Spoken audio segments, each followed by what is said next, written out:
સત્તાના સપના જોઈને સત્તા માટે રાજનીતિનું એક મેદાન છોડીને બીજા મેદાનમાં જતા, મોટા મેદાનમાં જઈને મોટા ખેલાડી બનવાની મહત્વાકાંક્ષાના સપના ધરાવતા નેતાઓ માટે આજનો દિવસ એ ચૂંટણી દરમિયાન એક એવો સંદેશ લઈને આવ્યો છે જે બતાવશે કે ભારતીય જનતા પાર્ટીમાં માત્ર સપના જોઈને કોઈ ક્ષમતા વગર જતા નેતાઓની શું હાલત થતી હોય છે। નમસ્કાર, આપની સાથે હું દેવાંશી।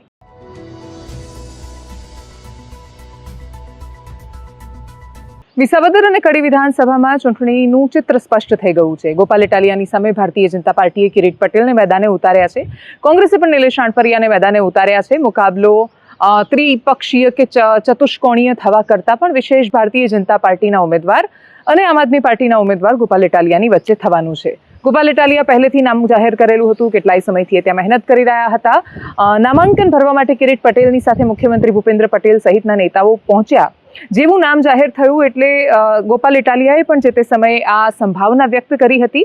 ભારતીય જનતા પાર્ટી આ વખતે કોથળામાંથી બિલાડું એટલે નથી કાઢી શકી કેમ કે બહુ સ્પષ્ટ હતું કે હર્ષદ રેબડિયા કે ભૂપત ભાયાણી કમિટમેન્ટ સાચવવામાં એ પોતાની એક વિધાનસભા સીટ કે જેમાં થોડી ઘણી પણ જો જીતવાની સંભાવનાઓ દેખાતી હોય તો એને વ્યર્થ જવા દે, એ ભાજપનું નામ નહીં। કમિટમેન્ટ પણ દરેક વખતે નિભાવે જ, એ પણ ભારતીય જનતા પાર્ટીનું નામ નહીં। અને સૌથી મોટી વાત, આર્થિક રીતે ખૂબ સક્ષમ છે કિરીટ પટેલ, અને આર્થિક રીતે સક્ષમ હોય ત્યારે એ ઘણી બધી વાતો અને ઘણી બધી ગણતરીઓ પર એની અસર થતી હોય છે। જે તે સમયે ભૂપત ભાયાણી આમ આદમી પાર્ટીમાંથી ચૂંટાઈને આવ્યા ત્યારે પણ ભારતીય જનતા પાર્ટીના કિરીટ પટેલ બહુ જ મહત્વનું નામ મનાતા હતા। કિરીટ પટેલની ઈચ્છા હવે લાંબા સમય પછી વિસાવદરમાં લડવાની પૂરી થાય છે। જીતવાની પૂરી થશે કે કેમ એ વિસાવદરની જનતા પર આધાર છે। વિસાવદરના ખૂબ મુદ્દા છે, ખૂબ મહત્વની વિધાનસભા રહી છે। કેશુ બાપાનું ફેક્ટર બહુ જ મહત્વનું છે। પાટીદાર સિવાય મહત્વનું ફેક્ટર ત્યાં આહિર અને દરબારનું છે, બાકીના ક્ષત્રિયનું છે, ક્ષત્રિય સમાજનું છે। આ બધી કમ્યુનિટીઝ છે, એની સામે પાટીદાર સમાજ એક થતો હોય છે। આ કમ્યુનિટીઝ જ્યાં સુધી છે અથવા એ વર્ચસ્વની લડાઈ છે એની સામે પટેલની એકતા ત્યાં ખાસા વર્ષોથી દેખાતી આવી છે। બહુ જ મહત્વની, આંકડાની દ્રષ્ટિએ પણ બહુ વિશેષ રૂપે મહત્વની આ બેઠક છે।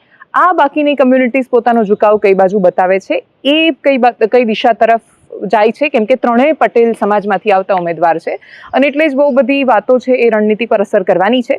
દ્રશ્યો બહુ બધા છે, તસવીરો બહુ જ મહત્વની છે। કિરીટ પટેલ નામાંકન માટે ગયા ત્યારે શું દેખાયું જ્યારે ગોપાલ ઇટાલિયાએ પ્રતિક્રિયા આપી અને પછી ગોપાલ ઇટાલિયાએ ખૂબ આક્રમક તેવર પર મુખ્યમંત્રીથી લઈને ભારતીય જનતા પાર્ટીના ઉમેદવારને પ્રશ્નો કર્યા।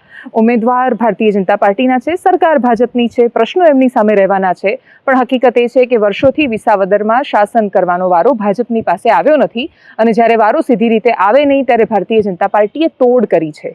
એટલે જેટલા ઉમેદવારોને તોડ્યા, જેટલા લોકોને તોડીને પોતાના પક્ષમાં લઈ ગયા, એના પર બહુ મોટો મદારને આધાર છે કે જનતા આ નેરેટિવને કઈ રીતે જુએ છે। મહારાષ્ટ્રમાં જ્યારે સરકારો તોડવામાં આવી ત્યારે મહારાષ્ટ્રની જનતાએ એને બહુ સારી રીતે ન સ્વીકાર્યું। લોકસભામાં એનું પરિણામ દેખાયું કે મહારાષ્ટ્રએ ભારતીય જનતા પાર્ટીને નકારી અને જાકારો આપ્યો। વિસાવદર આખી આ વાતને, તોડજોડની રાજનીતિને કઈ રીતે લે છે, કોઈ પણ નેતા કોઈ પણ પક્ષમાંથી ચૂંટાઈને આવે એનું અંતિમ લક્ષ્ય જો ભારતીય જનતા પાર્ટી જ હોય ને ત્યાં જઈને જેણે ડૂબકી લગાવવાની હોય અને જેના પર ખૂબ બધા આરોપો લગાવ્યા હોય એ જ માણસો ત્યાં જઈને પોતાની જાતને શુદ્ધ જાણે ગંગામાં નાહીને આવ્યા હોય એવું પવિત્ર કહેતા હોય તો એ વાત પણ સમજવી પડશે કે ભારતીય જનતા પાર્ટી એ કળિયુગનું કોઈ જ ગંગાજળ નથી કે ત્યાં જવાથી નેતાઓ પવિત્ર થઈ જતા હોય। એ પ્રશ્નો પણ ત્યાંના ત્યાં રહેવાના છે। સાંભળીએ પ્રતિક્રિયાઓને। અમારી પાસે સમય ઓછો છે, કામ વધારે છે। 2012 થી આ વિધાનસભા સીટમાં અમારું પ્રતિનિધિત્વ નહોતું અને અમને જનતા તક આપવાની જ છે। એ તક આપી અને અમારા 3 તાલુકાના જે કઈ નાના મોટા પ્રશ્નો છે એ 800 દિવસની અંદર એનો રિઝોલ્વ કરવા માટેનું મેં જાહેરમાં શપથ કરેલ છે અને 19મી તારીખે દરેક સમાજના લોકો ભારતીય જનતા પાર્ટીને મત આપી અને મને વિજય બનાવે। નરેન્દ્ર મોદી સાહેબની જે ઓપરેશન સિંદૂર પછી પ્રથમ ઇલેક્શન જે ગુજરાતમાં થઈ રહ્યું છે એનો પરચો મતદાર ભાઈઓ બતાવવાના છે। જે રીતે ઓપરેશન સિંદૂરમાં ભારતનો વિજય થયો છે એ જ રીતે વિસાવદરમાં ભાજપનો વિજય થશે તેની મને આશા છે। તો ભાજપના મુખ્યમંત્રી આજે વિસાવદરમાં આવી અને આ ધક્કા ખાવા પડે છે, નાની પબ્લિકને હેરાન થવું પડે છે, એ બાબત ઉપર એક શબ્દ આજે નથી બોલ્યા અને ભાજપના ઉમેદવારે એક શબ્દ નથી બોલ્યા। બસ જીતવું છે ગમે તેમ કરીને, પણ જીતીને શું કરશો? ઇકોઝોન હટાવવાના નથી, અતિવૃષ્ટિનું વળતર આપવાના નથી, રત્ન કલાકારોને સહાય આપવાના નથી, માલધારીઓને માલઢોરના રાખ રખાવ માટે સહાય આપવાના નથી, ખેડૂતોને ખેત પેદાશના પૂરા ભાવ આપવાના નથી, તો પછી ભાજપના ઉમેદવારને ભાજપના મુખ્યમંત્રી આ ચૂંટણી જીતીને કરશે શું? શા માટે જીતવી છે? હમણાં તમે ચૂંટણી જીતીને ખેડૂતોને, માલધારીઓને, વેપારીઓને, કર્મચારીઓને કંઈક ઉપયોગી બનવાના હોવ તો અલગ મુદ્દો છે। દોસ્તો કહેતાય શરમ લાગે કે મુખ્યમંત્રી વિસાવદર સુધી આવ્યા પણ વિસાવદરના વિકાસની એક પણ વાત એના મોઢામાંથી બહાર ન આવી. આ કરુણતા છે, આ દુર્ભાગ્ય છે, લોકશાહીની હત્યા છે. આ ચૂંટણી આવી છે દોસ્તો, અનેક મુદ્દાઓ છે, કહેવા બેસીશ તો મુદ્દાઓનો પાર નથી. મને પૂર્ણ વિશ્વાસ છે કે આ વિધાનસભાની ચૂંટણી અમે જંગી બહુમતી સાથે જીતશું. 2012થી અત્યાર સુધીની અંદર દરેક ચૂંટણીની અંદર ક્યાંક ભારતીય જનતા પાર્ટીને આનો સામનો કરવો પડે, પણ એક ટીમ ભાજપ બની અને જે રીતે દેશની અંદર માન્ય નરેન્દ્રભાઈના નેતૃત્વની અંદર રાજ્યની અંદર માન્ય મુખ્યમંત્રી શ્રી ભૂપેન્દ્રભાઈનું નેતૃત્વ અને જે પ્રમાણે સમગ્ર દેશે અને રાજ્યના પરિણામો જોયા છે, અનેકવિધ વિકાસની વાતો, સરકારની યોજનાઓ નાના છેવાડાના ગરીબ પરિવાર સુધી પહોંચાડવાની અંદર સરકારને સફળતા મળી છે.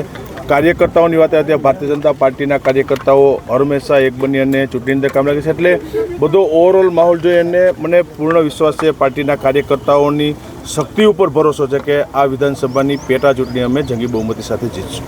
હું સમજતા શીખો ને તેદુનો કોંગ્રેસમાં છું, પણ મને ભાષણ કરતા નથી આવડતું. મારી પહેલાના જેટલા નેતાઓ હતા ને અમને કોઈ દી સ્ટેજ ઉપર બેહવા જ નથી, અમે ખુરશી જ પાથરી નકરી. અને અમને જેને સ્ટેજ ઉપર નહોતા બેહવા દીધા એ અટણ છેલ્લી લાઈનમાં બેહે છે. અહીંથી અમને મૂકીને વિયા ગયા, એ છેલ્લી લાઈનમાં બેહે છે અને અમે ધારાસભાની ટિકિટ માંગી છે. આટલા મોટા અમને એને કરી દીધા તાત્કાલિક 3 વર્ષમાં. એ હજી હોત ને તો હજી અમે વાહે ક્યાંક પાર્કિંગ ગાડીઓ પાર્કિંગ કરાવતા હોત. એ વયા ગયા, આ જગ્યા થઈ